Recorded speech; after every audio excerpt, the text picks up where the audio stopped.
여러분, 만약 장례까지 치른 남편이 어느 날 갑자기 문 앞에 서 있다면 그때 여러분은 어떤 선택을 하시겠습니까? 오늘은 평범한 가정을 송두리째 흔든 믿기 힘든 이야기를 들려드립니다. 가을비가 창문을 두드리는 깊은 밤이었다. 정숙은 향을 피우며 남편의 위패 앞에 무릎을 꿇고 앉았다. 벌써 10년이 흘렀다. 10년 전 그날 화재 현장에서 남편의 시신을 찾지 못했지만 모든 증거는 그가 죽었음을 가리켰다. 신분증, 시계, 그리고 그가 입고 있던 옷의 조각들까지. 여보, 오늘도 아이들이 잘 지냈어요. 민수는 대학교 2학년이 되었고 은지는 고등학교 마지막 해예요. 정숙의 목소리는 조용했지만 애틋함이 가득했다. 매일 밤 이렇게 남편과 이야기를 나누는 것이 그녀의 유일한 위안이었다. 아이들은 이미 잠들었고 집안은 고요했다. 그때였다. 똑똑똑. 현관문을 두드리는 소리가 들렸다. 정숙은 시계를 보았다. 밤 11시. 이 시간에 누가 올 리 없었다. 아마 옆집 아저씨가 택배를 잘못 받았나 싶어 문을 향해 걸어갔다. 누구세요? 정숙아, 나야. 정숙의 발걸음이 멈췄다. 그 목소리, 분명히 들어본 목소리였다. 아니, 들어봤다는 표현도 부족했다. 10년 동안 꿈에서만 들을 수 있었던 그 목소리였다. 손이 떨리기 시작했다. 장난하지 마세요. 누구세요? 정숙아, 문 좀 열어줘. 나 성호야. 성호. 남편의 이름이었다. 정숙은 가슴이 두근거리는 것을 느꼈다. 누군가 자신을 놀리고 있는 것일까? 아니면 정말로? 떨리는 손으로 문고리를 잡았다. 문을 조금씩 열자 현관등 불빛 아래 한 남자가 서 있었다. 10년의 세월이 흘렀지만 그 얼굴을 알아보지 못할 리 없었다. 머리는 희끗희끗해졌고 주름이 늘었지만 분명히 남편이었다. 여보. 정숙의 다리에 힘이 빠졌다. 현실인지 꿈인지 분간할 수 없었다. 남편은 조심스럽게 그녀에게 다가왔다. 미안해, 정숙아. 정말 미안해. 정숙이 기절하듯 쓰러지자 성호는 재빨리 그녀를 안았다. 그 순간 방에서 나온 민수가 거실의 상황을 목격했다. 20살 청년이 된 민수는 현관에 서 있는 남자를 보고 얼어붙었다. 아, 아빠. 민수의 떨리는 목소리에 은지도 방에서 나왔다. 18살이 된 딸은 아버지의 얼굴을 보자마자 비명을 질렀다. 엄마, 엄마, 깨어나세요. 성호는 정숙을 소파에 눕히고 물을 가져왔다. 10년 만에 보는 집안 풍경은 낯설면서도 그리웠다. 아이들의 사진이 벽에 가득했고 거실 한편에는 자신의 위패가 놓여 있었다. 정숙이 천천히 의식을 되찾았다. 눈을 뜨자마자 남편의 얼굴이 보였다. 꿈이 아니었다. 이럴 수가 없어. 엄마, 정말 아빠예요. 정말 우리 아빠가 맞아요? 은지가 울먹이며 물었다. 성호는 고개를 끄덕였다. 그래, 은지야. 아빠야. 많이 컸구나. 아빠라고 부르지 마세요. 민수가 소리쳤다. 10년 동안 어디 있었어요? 왜 이제야 나타났어요? 우리가 얼마나 힘들었는지 알아요? 성호는 아들의 분노를 이해했다. 10살이었던 아이가 이제 어른이 되어 자신을 원망하고 있었다. 설명할게. 다 설명할게. 정숙이 일어나 앉았다. 얼굴은 창백했지만 눈빛은 날카로웠다. 설명이라고. 10년이야, 10년. 당신이 죽었다고 해서 장례식도 치렀고 매년 제사도 지냈어. 그런데 갑자기 나타나서 설명하겠다고? 정수가, 내가 죽지 않은 게 아니라 죽을 수 없었어. 정확히는 죽은 척해야 했어. 무슨 소리예요? 성호는 깊게 한숨을 쉬었다. 10년간 준비해온 이 순간이었지만 막상 가족들 앞에서 진실을 말하기는 쉽지 않았다. 내가 회사에서 발견한 비리 때문이야. 그것 때문에 누군가 나를 죽이려고 했어. 그래서 죽은 척하고 숨어야만 했던 거야. 성호의 고백이 시작되었다. 10년 전 그는 건설회사에서 회계 업무를 담당하고 있었다. 어느 날 우연히 발견한 서류에서 거대한 비리를 발견했다. 회사가 부실 공사를 하면서도 정부 보조금을 받아 횡령하고 있었던 것이다. 처음엔 상사에게 보고했어. 그런데 며칠 후 누군가 나를 따라다니기 시작했지. 회사 주차장에서 차에 시동을 걸려는데 브레이크가 작동하지 않았어. 정숙은 숨을 죽이고 들었다. 아이들도 마찬가지였다. 그날 밤 집에 전화가 왔어. 입을 다물어라. 아니면 가족이 다칠 수도 있다. 그런 협박이었어. 성호는 계속 말했다. 그 후 며칠간 더 노골적인 위협이 이어졌다. 집 앞에서 수상한 차가 계속 대기하고 아이들 학교 앞에서도 낯선 사람들이 어슬렁거렸다. 그때 한 형사가 나를 찾아왔어. 김 형사라고 했는데 그 사람이 말하길 이미 여러 명이 비슷한 이유로 실종되거나 사고를 당했다는 거야. 그래서요? 민수가 물었다. 김 형사가 제안한 거야. 가짜 죽음을 연출하자고. 그래야 너희들을 지킬 수 있다고 했어. 그날 밤 화재는 연출된 것이었다. 성호는 미리 건물에서 빠져나왔고 자신의 소지품들을 남겨둔 채 김 형사와 함께 사라졌다. 공식적으로는 화재로 사망한 것으로 처리되었다. 10년 동안 어디서 뭘 했어요? 은지가 물었다. 여러 곳을 옮겨 다니며 증거를 수집했어. 그 건설회사뿐만 아니라 연결된 다른 비리들까지. 이제야 충분한 증거가 모였고 그들을 처벌할 수 있게 됐어.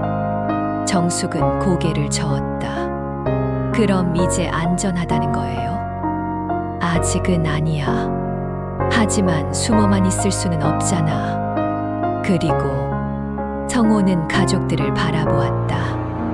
너무 보고 싶었어. 하루도 너희들을 생각하지 않은 날이 없었어. 성호의 고백이 끝난 후 집안은 무거운 침묵에 빠졌다. 정숙은 소파에 앉아 멍하니 벽을 바라보고 있었고 아이들은 각자 다른 반응을 보였다. 민수가 먼저 입을 열었다. 이해할 수 없어요. 정말 이해할 수 없어. 그의 목소리는 분노로 떨리고 있었다. 가족을 지키기 위해서였다고요. 그럼 우리에게 말했어야죠. 우리와 상의했어야죠. 민수야, 너희들이 위험해질 수 있었어. 위험하면 같이 도망가면 되잖아요. 왜 혼자만 도망갔어요? 왜 우리를 버렸어요? 민수의 소리에 은지도 울음을 터뜨렸다. 오빠 말이 맞아요. 아빠가 죽었다고 생각하고 얼마나 울었는데 엄마는 매일 밤 아빠 생각하면서 잠들었어요. 나도 친구들한테 아빠 없다고 말하는 게 얼마나 창피했는지 알아요? 성호는 마음이 찢어지는 것 같았다. 아이들의 원망이 당연했다. 미안해, 정말 미안해.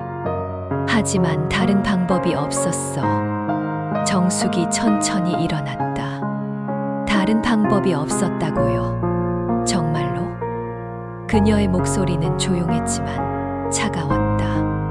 10년이에요. 10년. 저는 홀로 두 아이를 키웠어요. 생계를 위해 새벽부터 밤늦게까지 일했고, 아픈 아이들을 병원에 데려갈 때도 혼자였어요. 민수가 사춘기에 방황할 때도, 은지가 친구들과 문제가 생겼을 때도 모두 혼자 해결했어요. 성호는 고개를 숙였다. 그걸 다 알고 있었어. 멀리서 지켜보고 있었거든.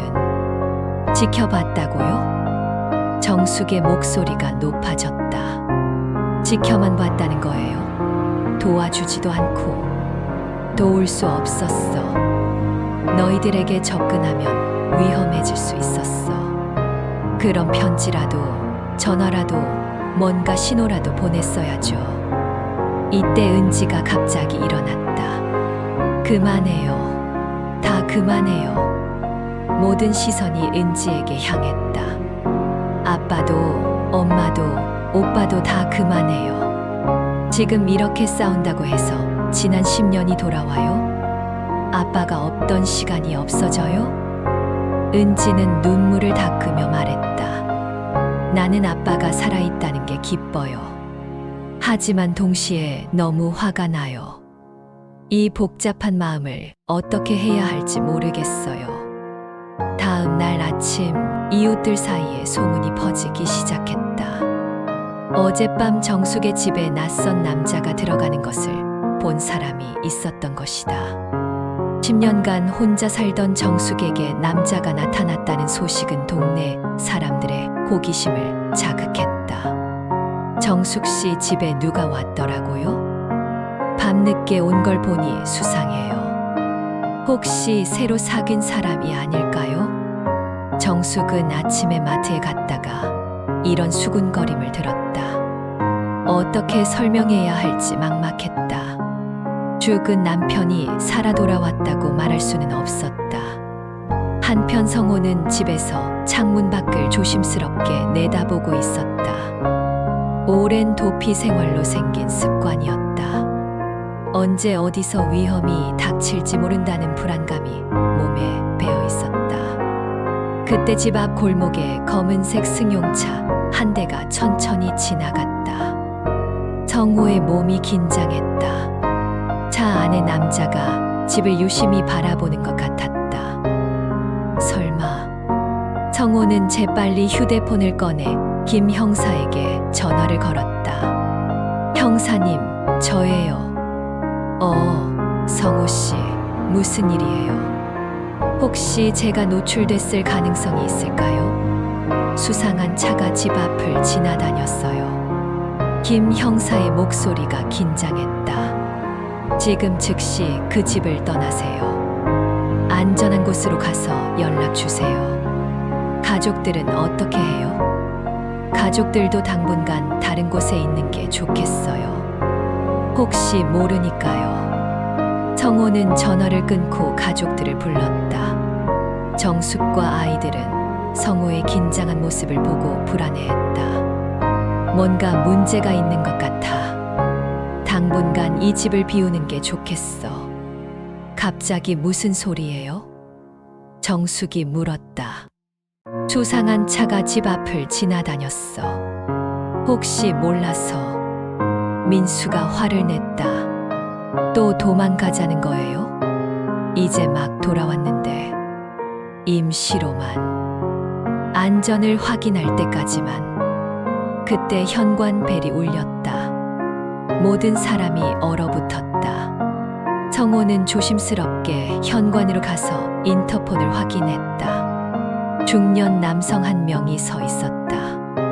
택배입니다.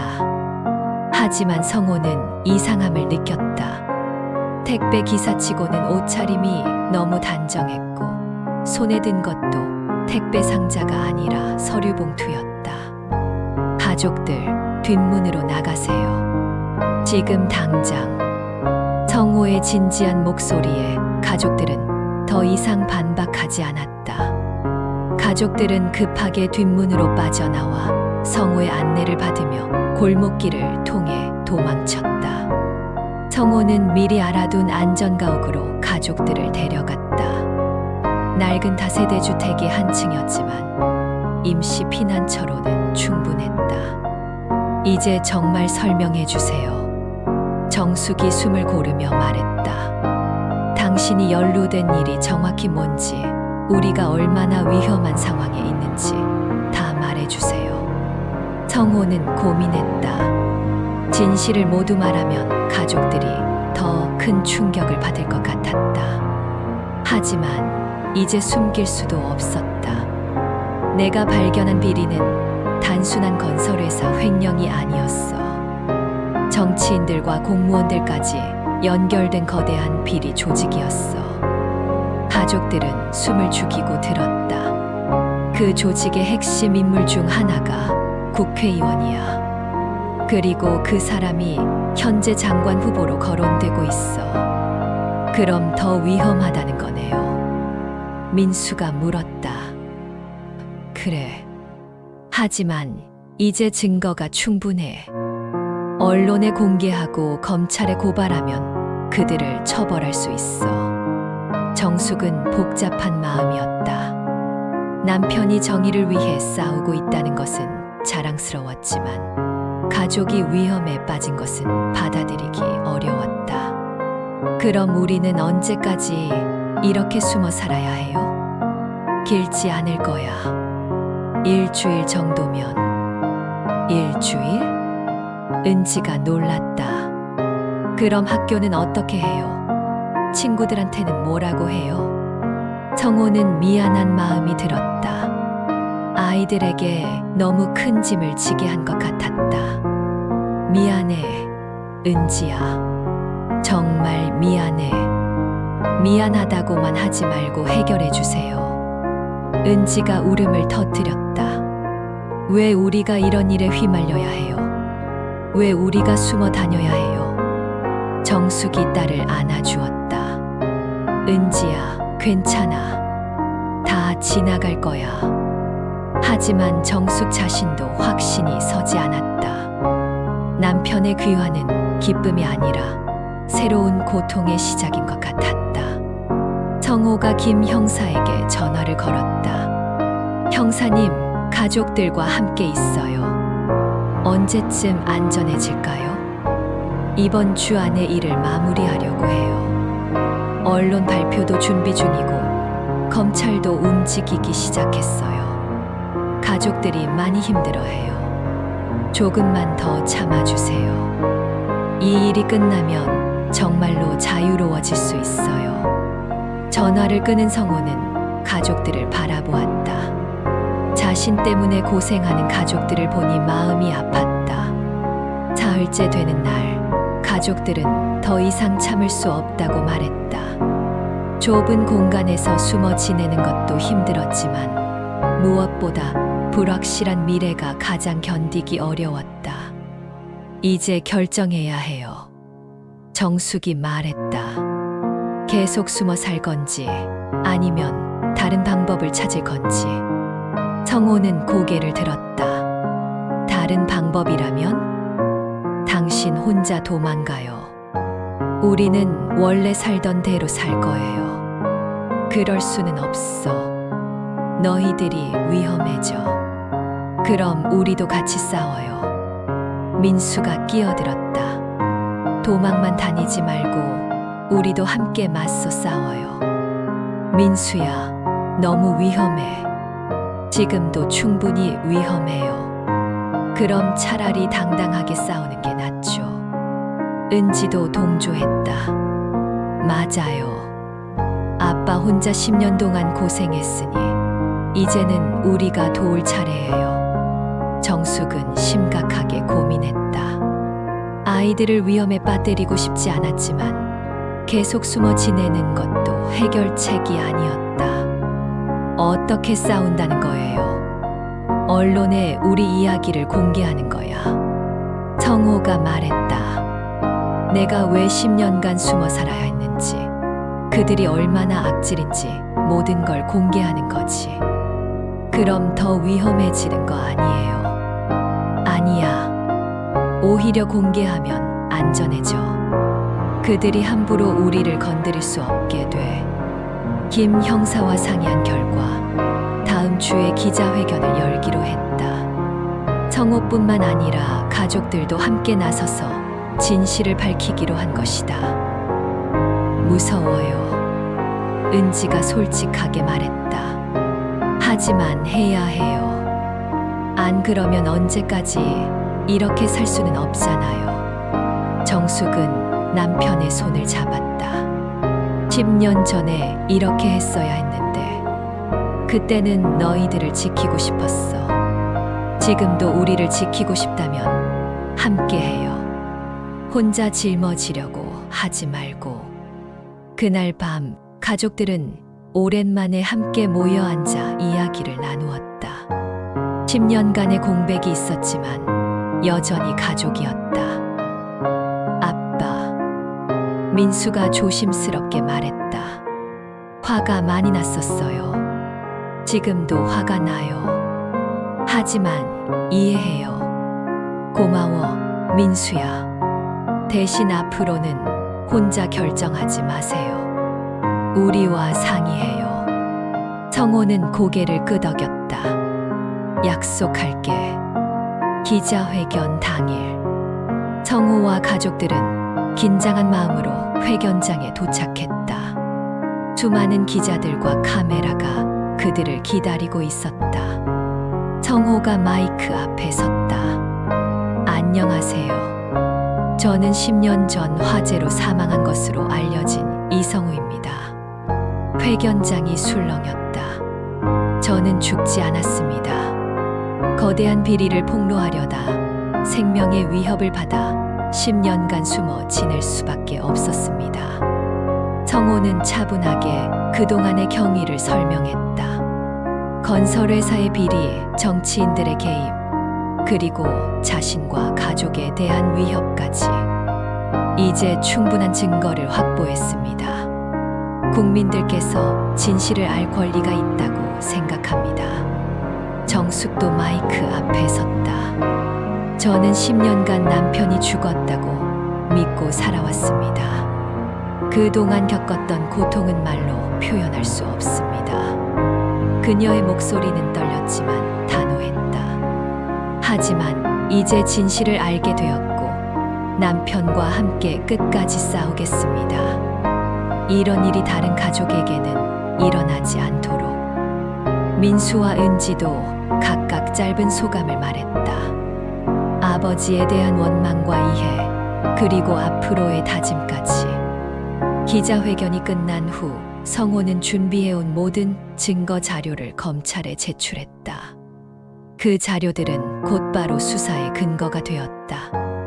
며칠 후 연루된 정치인과 공무원들이 줄줄이 체포되었다. 언론은 연일 이 사건을 보도했고 국민들은 충격에 빠졌다. 성호 가족의 집 앞에는 취재진들이 몰려들었지만 이제는 두렵지 않았다. 오히려 당당했다. 아빠, 이제 정말 끝난 거예요? 은지가 물었다. 그래, 정말 끝났어. 이제 우리는 자유야. 정숙은 남편의 손을 꼭 잡았다. 앞으로는 평범하게 살고 싶어요.